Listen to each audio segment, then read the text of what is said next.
हम लोग आज शुरू करने जा रहे हैं नया चैप्टर जिसका नाम है ओवरहेड, जो आपके सर के ऊपर से नहीं जाएगा, चिंता ना करो। उसने देखो टोपी भी उतार दी। अच्छा, मुझे लगा कि यार तू रैंप ना बन जाए। अब सुनो, ओवरहेड है क्या? बहुत ही सिंपल सी बात है।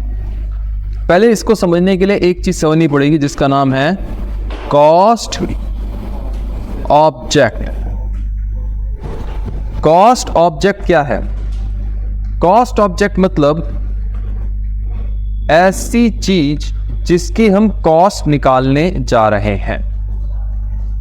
कॉस्ट निकालने जिसकी हम जा रहे हैं उसको कहते हैं हम कॉस्ट ऑब्जेक्ट। अच्छा, एक बात बताओ, क्या मैं जरूरी है प्रोडक्ट की कॉस्ट निकालूं?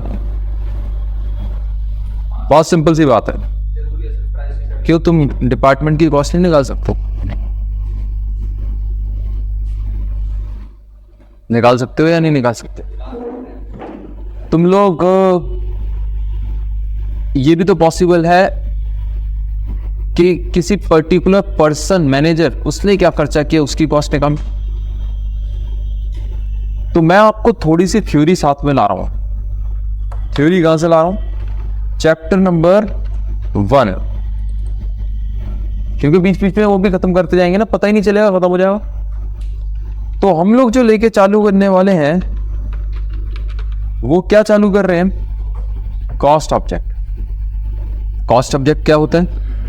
जिस चीज की भी मैं क्या करने जा रहा हूं? कॉस्ट निकालने जा रहा हूं, उसको क्या कहेंगे? Cost object. कुछ मुश्किल है ही नहीं, आसान सी बात है ना। अगर मैं मान लो प्रोडक्ट की कॉस्ट निकाल रहा हूं तो प्रोडक्ट होगा क्या?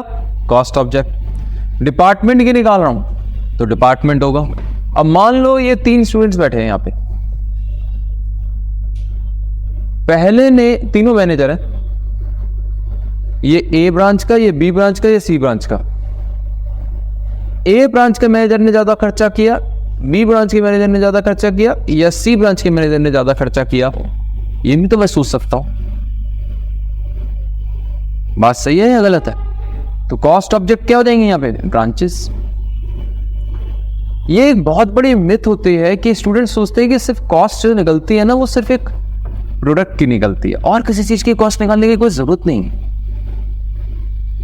आपको मैं बताऊं, इसी चीज को दिमाग में रखते हुए आपके इंस्टीट्यूट ने आपके पास एक कॉन्सेप्ट डाला है जिसका नाम है रेस्पॉन्सिबिलिटी सेंटर।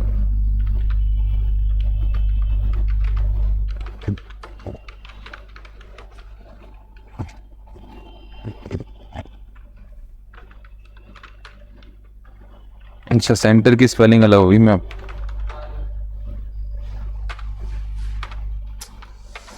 रेस्पॉन्सिबिलिटी सेंटर सही लिखा हुआ है। ये रेस्पॉन्सिब, थोड़ा बहुत चैप्टर 1 भी करते जाएंगे, पता ही नहीं चलेगा। देखो चैप्टर 1 बहुत छोटा है, अब वो पता ही नहीं चलेगा कब खत्म हो गया। रेस्पॉन्सिबिलिटी सेंटर क्या होता है? आप ऐसे सोचिए कि ये रेनॉल्ट कंपनी का नाम सुना है? RENAULT, रेनॉल्ट, फ्रेंच कंपनी है, डस्टर भी आती थी उसकी, क्विड, है ना। उन्होंने क्या किया? उन्होंने इंडिया में 100 करोड़ रुपए इन्वेस्ट करने की सोचा। 100 करोड़ इन्वेस्ट करने के लिए उन्होंने क्या किया?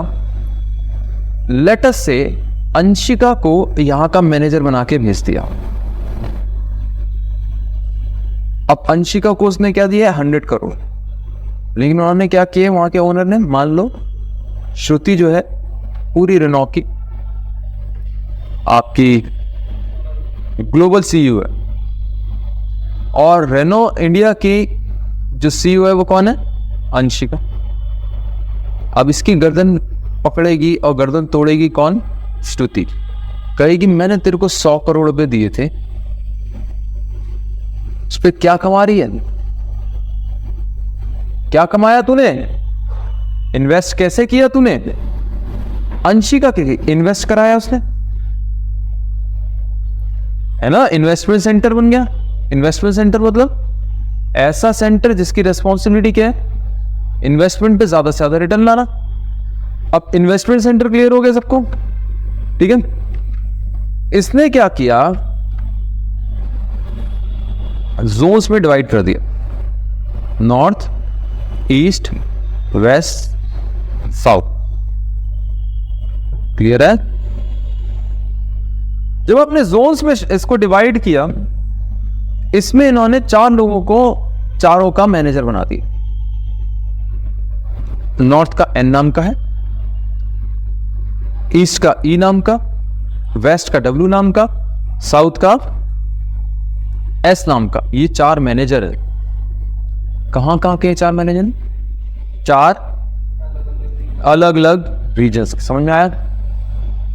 अनुशिका क्या कह रही है, हाँ भाई एन, क्या कमाई की तूने?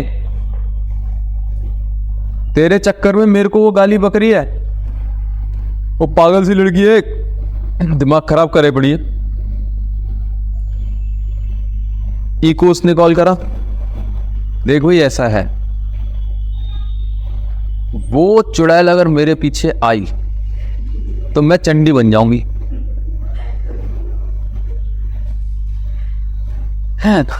आज ये कर नहीं जाने देंगे, मेरे को उठा के धक्का दे देंगे।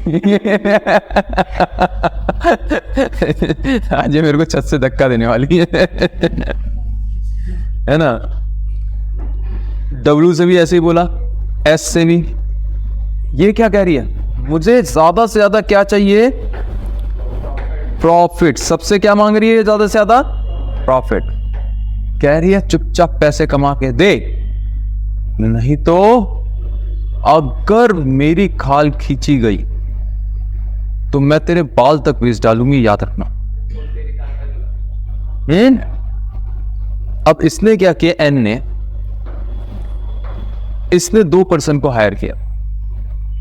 एक का नाम था एस शिवानी और दूसरी का नाम था, मान लो दूसरा था जतिन। शिवानी का नाम था का काम था सेल्स करना और जतिन का काम था कॉस्ट मिनिमाइज करना। मतलब ये कर रहा था प्रोड्यूस और ये कर रही थी सेल्स। अब जतिन की गर्दन तोड़ी किसने? एन ने। उसने क्या कहा, ओवे सुन ले ध्यान से,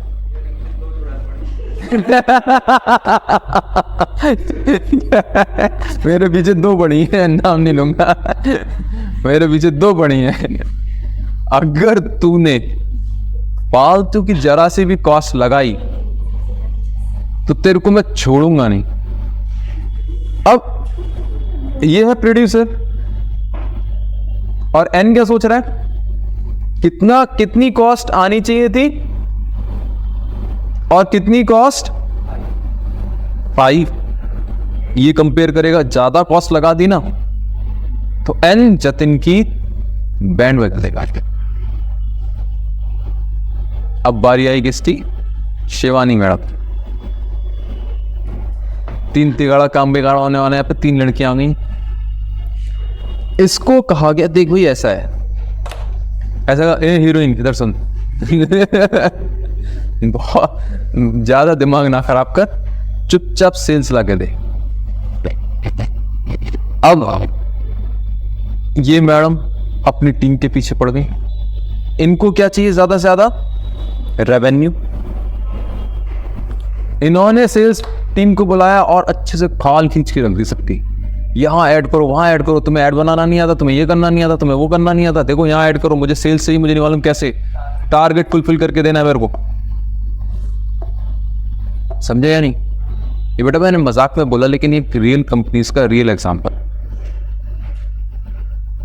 I am sorry for saying these kind of words, लेकिन ये होता ही है। और वहां पे कोई अपने सीनियर को, कोई अपने कलीग को कोई प्यार से नहीं बोलता। इसीलिए मैंने बोला था आप लोग इतने प्यारे बच्चे हो, ये आपके लिए नहीं था कोई भी कमेंट।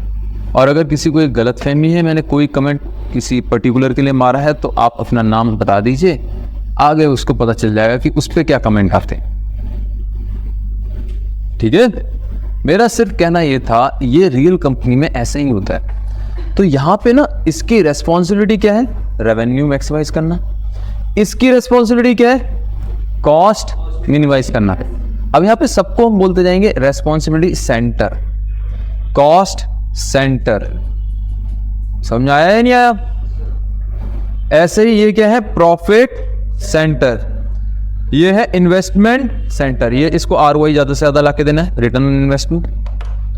तो आपने का ये कहलाता है हमारा रेस्पॉन्सिबिलिटी सेंटर, क्योंकि ये रेस्पॉन्सिबिलिटी अकाउंटिंग कर रहा है कि किसकी क्या क्या रेस्पॉन्सिबिलिटी है एक कंपनी में। मैं एक बहुत छोटा सा एग्जांपल देता हूं जिससे आपको समझ में आ जाएगा कि रेस्पॉन्सिबिलिटी सेंटर में काम किस तरीके से होता है। अच्छा एक बात सोचो, आप एक कंपनी में हो, वहां पेपर का बंडल रखा है, रिम, लेट अस से आपको ये रिम इशू कराना है फॉर योर डिपार्टमेंट। अब मान लो इनका भी एक डिपार्टमेंट है, उनका भी एक डिपार्टमेंट है, उनका भी एक डिपार्टमेंट है, सबके पास डिपार्टमेंट है अपनी, सब ने एक एक रिम इशू कराना है। ये बदमाश है, ये क्या है, ये बदमाश है। ये एक की जगह 2 रिम लगाता है, बाकी से एरोप्लेन बनाता है। या घर की चीजें प्रिंट करके लाता है, मम्मी बेटी से पूछा, बेटे से पूछा, भाई से पूछा, बहन से पूछा, पेरेंट्स से पूछा, कुछ प्रिंट हो तो बता दो। भाई ने कहा अरे वो मेरे को एक बुक बहुत पसंद आई थी, इसने ऑनलाइन डाउनलोड मारी, पूरी बुक 200-250 पेज की प्रिंट मार दी, ले कहाँ खरीदेगा तू, ये ले। मैंने कहा से ली, ऑफिस से प्रिंट मार दी। अभी तो भाई अजीब लग रही होंगी ये बातें, लेकिन दिखने शुरू हो जाएंगी कुछ दिन में, दिखनी शुरू हो जाएंगी ये चीजें जाते ही कुछ दिन में, है ना। देखो एक बात याद रखना, चोर हम सबके मन में होता है,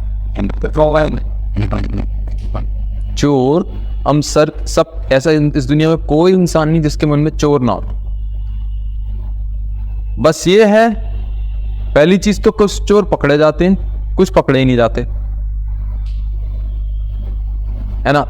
दूसरा, कुछ लोग अपने चोर को थोड़ा सा समझा देते हैं कि देख लालच बुरी बला है, ग्रीड पे मत जा। यही हो सकता है, और कुछ तो है नहीं। या तो आप ग्रीडी हो गए और आपने चाहे एक पेंसिल चुराई। चोर सबके मन में होता है। ये जो बोल रहे हैं ना, मैं एक एग्जांपल देता हूं यार। जब आप कहीं भी जाते हो, प्लेन में ट्रैवल कर रहे होते हो, तो दिमाग में आता है ये चम्मच उठा के ले जाऊं, होटल जाते हो ये टॉवल उठा के ले जाऊं। तुम लोग सोच रहे होगे कि सर कैसे चिंदी चोरी वाली बातें कर रहे हैं। हकीकत में ये सोच आती है और ये सबके दिल में आती है, तो इसमें कोई शर्माने वाली बात नहीं है। मुझसे तो तुम शर्माते ही नहीं हो। लेकिन मेरा पॉइंट ये है कि तुम्हें ये बात समझनी पड़ेगी कि ये चीज रोकनी कैसे। इसे कहते हैं पिलफरेज। क्या बोलते हैं? पिलफरेज। छोटी मोटी चोरी जो होती है ना, उसे हम बोलते हैं पिलफरेज। इसे रोकना कैसे? आपने क्या करना है, एक कोड असाइन कर देना है। इसके नाम का एक कोड है, इसके नाम का एक कोड है, उसके नाम का एक कोड है। जब भी ये मेरे पास आया, किसके लिए? रिम इशू कराने के लिए। मैंने रिम तो दे दिया स्टोर मैनेजर ने, लेकिन क्या करेगा चालाकी? कोड डाल देगा। कंप्यूटर में कोड डलता गया तो ऑटोमेटिकली क्या, वो कंप्यूटर के मैनुअल हो कुछ भी, उस कोड के अब जब सारा टोटल करोगे, 1 मिनट में दिख जाएगा ना कि इसने एक्चुअली क्या खर्चे किए हैं। बात समझ में आई है नहीं आई? रेस्पॉन्सिबिलिटी सेंटर होता क्यों है? 1 सेकंड से दूसरे सेकंड नहीं लगना। आपने बस क्या करना है, उस कोड के सारे नंबर उठाने, इसकी गर्दन तोड़ने तुरंत जाके। कहना बिहारी बाबू तुमने बहुत मस्ती कर ली। तो ये होता है कॉस्ट सेंटर। अब बताओ किसको समझ में आया? तो इंपॉर्टेंट चीज क्या सीखी हमने अभी? क्या क्या सीखा? पहली चीज कॉस्ट ऑब्जेक्ट। कॉस्ट ऑब्जेक्ट क्या होता है? जिस चीज की भी हम कॉस्ट निकाल रहे हैं उसको हम क्या कहते हैं? कॉस्ट। कोई जरूरी है कि प्रोडक्ट की निकालें? जरूरी नहीं है ना। हाँ, कई बार हम क्या करते हैं, देखो हम लोग क्या करते हैं, पहले हम एक मशीन पे निकालते हैं, फिर अगला स्टेप लेते हैं, मशीन की बजाय हम कॉस्ट निकालते हैं डिपार्टमेंट पे, फिर डिपार्टमेंट के बाद आखिर में पहुंच जाते हैं प्रोडक्ट पे। ये तो डिपेंड करता है सिचुएशन के ऊपर। कि पहले हमने एक छोटे, मतलब ऐसे सोचो, एक छोटे रीजन के हिसाब से सोचा, फिर थोड़ा बड़ा रीजन डिपार्टमेंट हो गया, फिर और बड़ा रीजन क्या हो गया, समझ आ गया, प्रोडक्ट आ गया। ये तो सोच के ऊपर है ना। मैं हल्का सा रिपीट कर दूं, एक होती है डायरेक्ट कॉस्ट, एक होती है इनडायरेक्ट कॉस्ट। डायरेक्ट कॉस्ट कौन सी होती है? जो डायरेक्टली ट्रेसेबल हो। लेकिन किस पे ट्रेसेबल हो? प्रोडक्ट पे नहीं, कॉस्ट ऑब्जेक्ट पे। ध्यान रखना, जो डायरेक्टली ट्रेसेबल हो किस पे? Cost object. जिसकी जब तुम कॉस्ट निकालने जा रहे हो उस पे डायरेक्टली ट्रेसेबल हो। मान के चलो मैं निकाल ही कॉस्ट किसकी रहा हूं, एक से डिपार्टमेंट की निकाल रहा हूं, तो नेचुरल सी बात है जो कॉस्ट उस पर्टिकुलर डिपार्टमेंट पे लग रही है सीधे सीधे उसे डायरेक्ट कॉस्ट कहोगे, है ना। जो कॉस्ट उस डिपार्टमेंट में नहीं लग रही उसे इनडायरेक्ट, उसको बांटोगे। समझ में आ गया कि नहीं आ गया? तो आपने कहा कि सर ये जो पेपर में थ्योरी आएंगी ना ये तुम्हारे को उड़ा देंगे अगर ध्यान से नहीं सुनोगे। जैसे देखो, direct material, material which are present in finished goods bracket में कॉस्ट ऑब्जेक्ट और can be economically identified in product. ठीक है। Direct labour, labour which can be economically identified और attributed only to a cost object. लगातार वो किस पे कह रहा है? Cost object. यहां पे भी उसने फिनिश गुड्स के बाद क्या लिख दिया? मेरा कहना यह है दोस्त, जिस चीज की भी आप निकाल रहे हो यहां पे डायरेक्ट एक्सपेंस भी पर्टिकुलर कॉस्ट ऑब्जेक्ट। तो आपने कहा कि सर ये बात हमें समझ में आ गई कि कॉस्ट ऑब्जेक्ट्स क्या होते हैं? Cost objects is anything for which a separate measurement of cost is required. Cost object में भी product, a service, a project, a customer, a brand category, an activity, a department और अ programme etcetera. अब बताओ किसको ये समझ में नहीं आया? आ गया? थोड़ा थोड़ा देखो थ्योरी में निपटाते जाएंगे ना तो क्लियर भी रहेगा कॉन्सेप्ट। किसको नहीं आया बोलो? आ गया पक्का? हमने अभी तक 2 चैप्टर किए, सॉरी हमने अभी तक क्या किया है? 2 चैप्टर किए हैं। आपने कहा कौन कौन से सर? हमने 2 चैप्टर किए हैं, एक है मटेरियल और दूसरा है लेबर, जिसे एम्प्लॉय भी कहते हैं। अब तीसरा क्या बचता है? एक्सपेंस। डायरेक्ट एक्सपेंस हम कर चुके हैं। अब लास्ट क्या बचा? इनडायरेक्ट। इनडायरेक्ट एक्सपेंस में हमें क्या करना है? अब शुरू कर रहे हैं ओवरहेड। इनडायरेक्ट एक्सपेंस का, indirect cost not expense, indirect cost का दूसरा नाम है ओवरहेड। ये भी 3 तरीके की होगी, indirect material, indirect labour, indirect expense. समझ में आ गया? अब हम पढ़ने जा रहे हैं ओवरहेड को, और ओवरहेड कई तरीके के होते हैं, जैसे प्रोडक्शन का, जैसे ऑफिस का, जैसे सेल्स का, जैसे डिस्ट्रीब्यूट मतलब गुड्स को डिस्पैच करके कस्टमर के पास पहुंचाने का। ऑफिस समझाने की जरूरत नहीं, प्रोडक्शन समझाने की जरूरत नहीं, मेरे ख्याल से सेल्स समझाने की जरूरत नहीं कि कैसे माल बेच रहे हो, और लास्ट डिस्ट्रीब्यूशन समझाने की। आपने कहा ठीक है। इसके बाद अगर यहां तक कोई भी डाउट हो, please you are humbly requested to ask me the doubt. मुझे कोई दिक्कत नहीं है, मैं आराम से आपके सारे डाउट लूंगा, लेकिन आपको पूछने पड़ेंगे। चलो जी, मान रहा हूं कोई डाउट नहीं है। इसके बाद हम आ रहे हैं अपने चैप्टर पे आज के, जिसका नाम है ओवरहेड। अब इसमें हम क्या करेंगे? दोनों गेट बंद कर दो, वो वाला भी।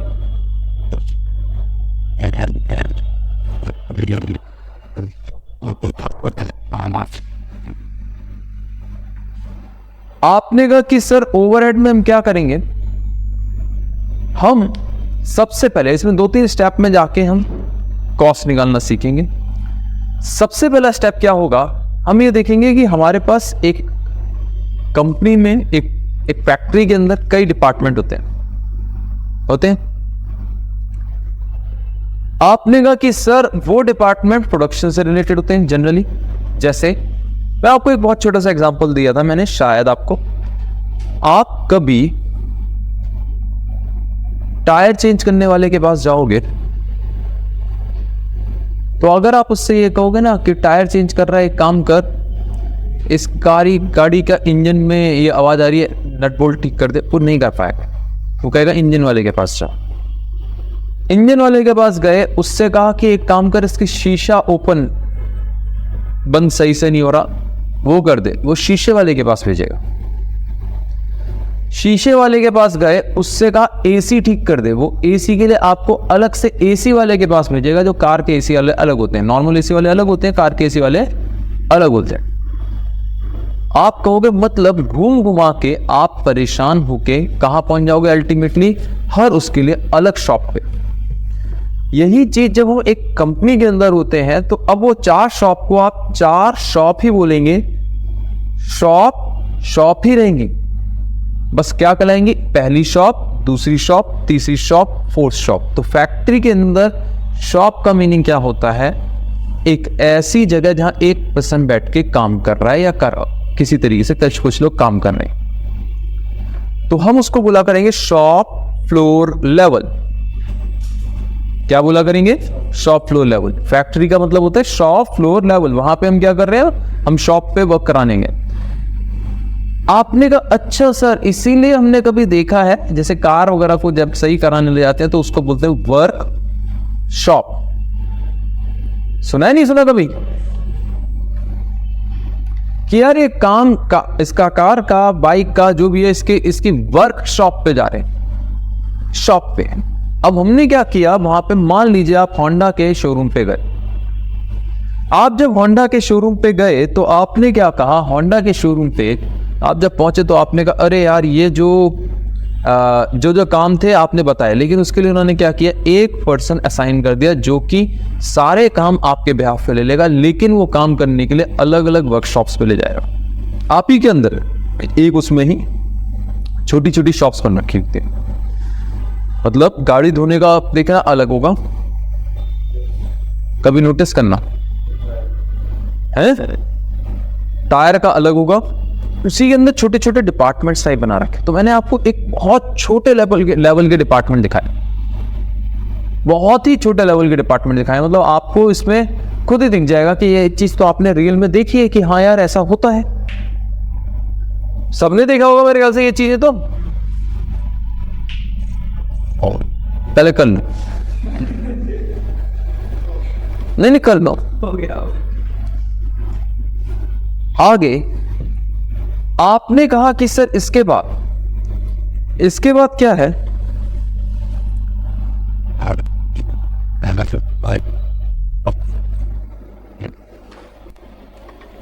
इसीलिए छुपा के रखा है, ठीक है ना। इसके बाद क्या है, आपने कहा कि सर इसके बाद बताइए। आप क्या कह रहे हो, आप कह रहे हो कि सर उन डिपार्टमेंट्स में कुछ डिपार्टमेंट्स को प्रोडक्शन डिपार्टमेंट बोलते हैं और कुछ को कहा जाता है सर्विस डिपार्टमेंट। अब हम फैक्ट्री से हट रहे हैं, वो क्या कहते हैं, वर्कशॉप से हट रहे हैं। अब अगर आप कार की फैक्ट्री पे जाओ तो कार में क्या होता है, पेंटिंग की शॉप अलग होगी जिसे आप डिपार्टमेंट बोलेंगे क्योंकि बड़ा लेवल आ जाता है, तो पेंटिंग डिपार्टमेंट अलग होगा। मोल्डिंग डिपार्टमेंट जिसमें कार की स्टील को मोल्ड करके एक शेप में काट के रखा जाता है, वो डिपार्टमेंट अलग होगा। समझ रहे हो, हर चीज के उन्होंने छोटे छोटे डिपार्टमेंट अलग बना रखे हैं जो कि क्या कर रही है, एक्चुअली कार को प्रोड्यूस कर रही है। यहां तक समझ में आया। लेकिन जब हम फैक्ट्री में जाते हैं, आपने कभी ध्यान दिया है, कैफेटेरिया भी होता है, वो क्या प्रोड्यूस कर रहा है,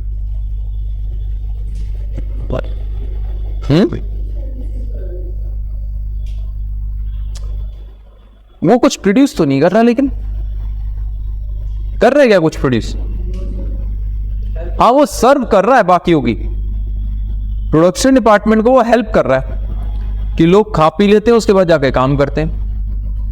अब मैं क्या करने जा रहा हूं, मैं यहां पे प्रोडक्शन डिपार्टमेंट की कॉस्ट कैलकुलेट करने जा रहा हूं। मुझे ये पता होना चाहिए कि अगर मैंने इतनी स्टील को मोल्ड किया तो इसकी कॉस्ट क्या आई,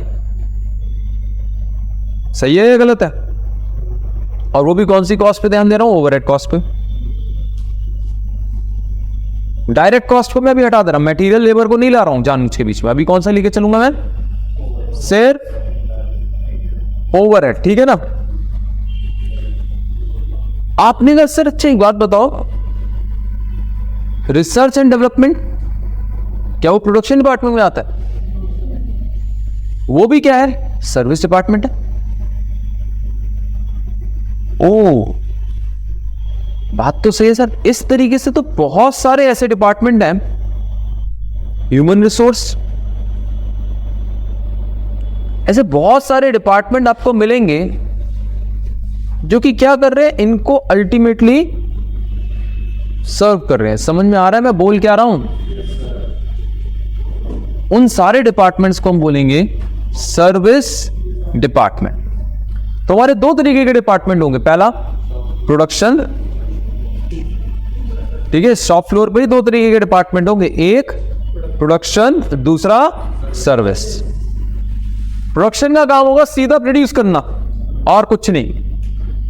उसे मतलब नहीं है कि कहां से माल आया, कहां गया, मुझे कोई लेना देना नहीं। मुझे सिर्फ मतलब है क्या, मेरे को इतने यूनिट्स प्रोड्यूस करने हैं। और सर्विस का काम है सिर्फ इनको असिस्ट करना। जिसने एसएन में थोड़ा बहुत वैल्यू चेन एनालिसिस हल्का फुल्का याद होगा, तो वहां पे भी पोर्टर इसी तरीके की कुछ बातें कर रहा था। 5 प्राइमरी एक्टिविटीज, 4 सेकेंडरी या सपोर्ट एक्टिविटीज, हल्का फुल्का याद होगा। वो पोर्टर भी कुछ ऐसी बातें कर रहा था, मुझे मालूम है भूल चुके हैं। मुझे सुनाओ मत, मुझे मत सुनाओ, लेकिन हल्का फुल्का ऐसे ही कुछ समय ये बता रहा था। ओहो, सिंगल स्टाइल में टांग घुमा के बैठे हो।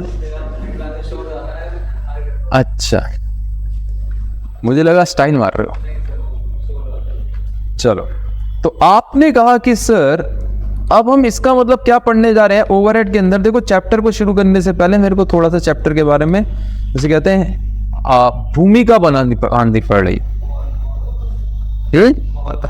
माहौल, इसको हिंदी में इंग्लिश में क्या कहते हैं?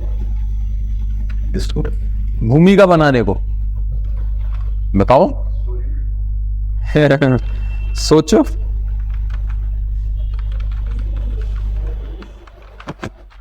If you like this that piece. क्या?